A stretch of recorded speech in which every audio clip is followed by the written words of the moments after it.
Can you ignore your own perfectionist tendencies?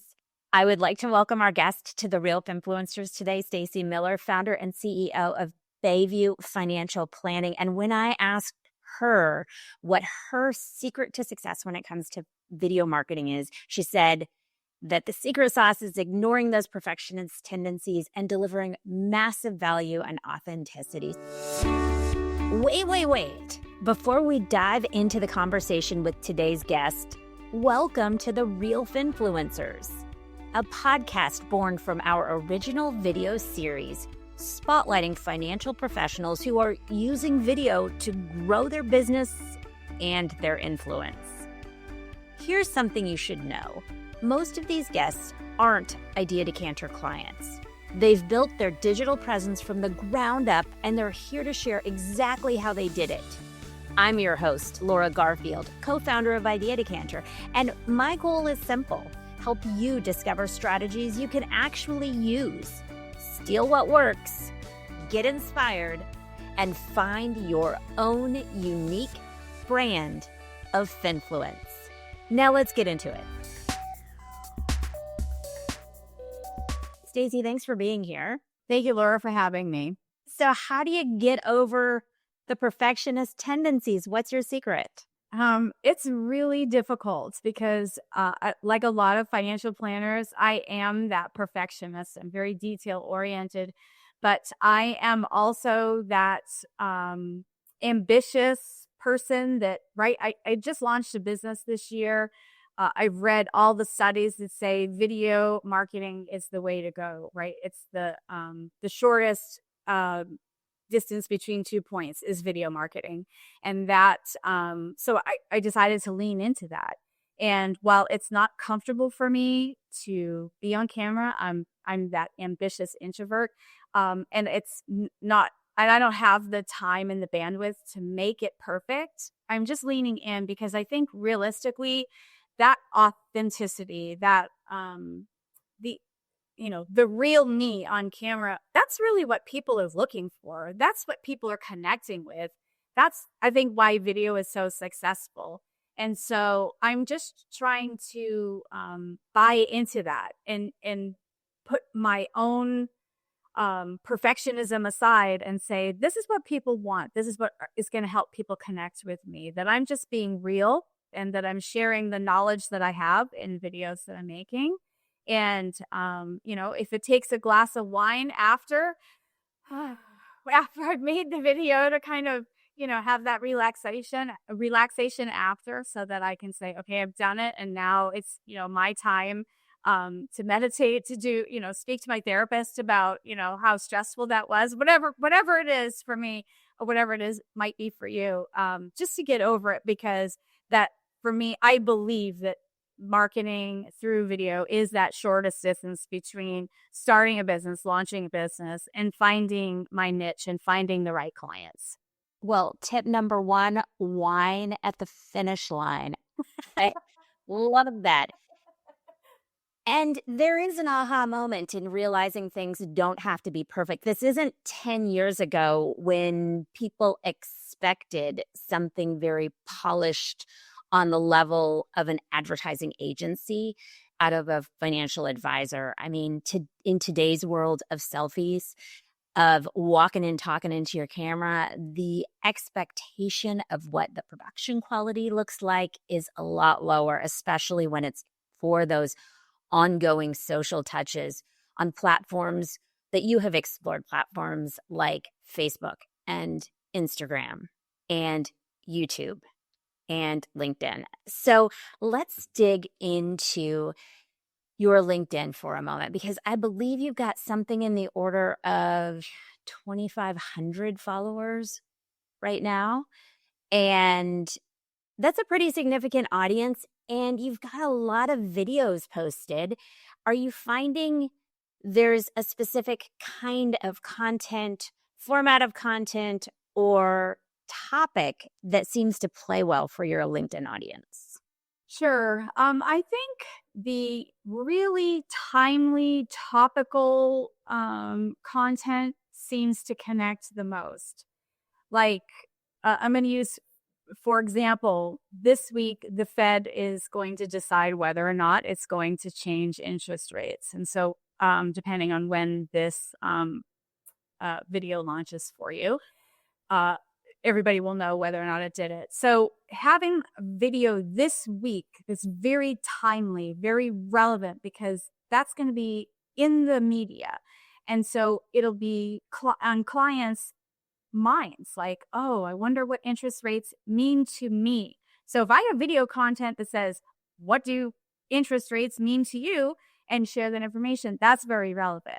Now, the kind of information like, should you choose between a Roth IRA or a traditional IRA, while that may be relevant for some people that are considering that, it's not quite as relevant as that top of mind, something that everybody's thinking and talking about. So I found that those, very relevant, timely video content, the ones that kind of like, I decided today that I need to do a video, not 3 months ago that it's on my schedule. Those are the ones that seem to gather the most likes and that kind of information. Yeah, I mean, I see some of your content. Have you heard the news? Like, this is timely, this is relevant. You need to know this right now. I can see why that works. And you seem to be playing with content length. I see things under the 1 minute mark. I see things in the 2 to 3 minute mark. Anything that stands out to you that works better? Yeah, as I've been I launched my firm earlier this year, and so I've just been kind of throwing spaghetti at the wall for the platforms that you mentioned: Facebook, Instagram, LinkedIn, and just recently launched a YouTube channel.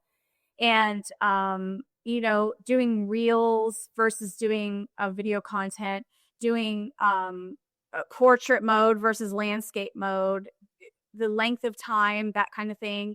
Shorter seems to win, in my opinion. Even the longer ones, like if you first of all, you need a second degree in order to understand the analytics of some of these things. But I can see that, okay, they're watching this 3 minute thing for 7 seconds. So it either didn't interest them, or maybe they're going to come back to it. I also include a blog article that's connected. So maybe they thought, oh, this is important to me, I need to go to the blog article. I can't tell exactly how the analytics is working, but shorter feels to me is better. And so I've tried to be shorter, because also trying to understand the algorithms of these platforms is yet a third degree that I don't want to get. So I'm just playing with it. Again, using that term, throwing spaghetti at the wall, seeing what works. But the things that work seem to be shorter. I've decided to go to landscape mode long-wise, because that allows me, if I want to, I can cut and make portrait if I wanted to do that for Instagram or something. But doing portrait doesn't allow me to do long-wise, where, YouTube and Facebook and some of those, that's really the more prominent way to look at it, LinkedIn too. But shorter feels better, feels like that's working better. But again, I can't figure out the analytics and the algorithms, so I might not have the answer correct. Yeah, I don't disagree. It does take an advanced degree, it feels like, in figuring out all of the analytics and the metrics.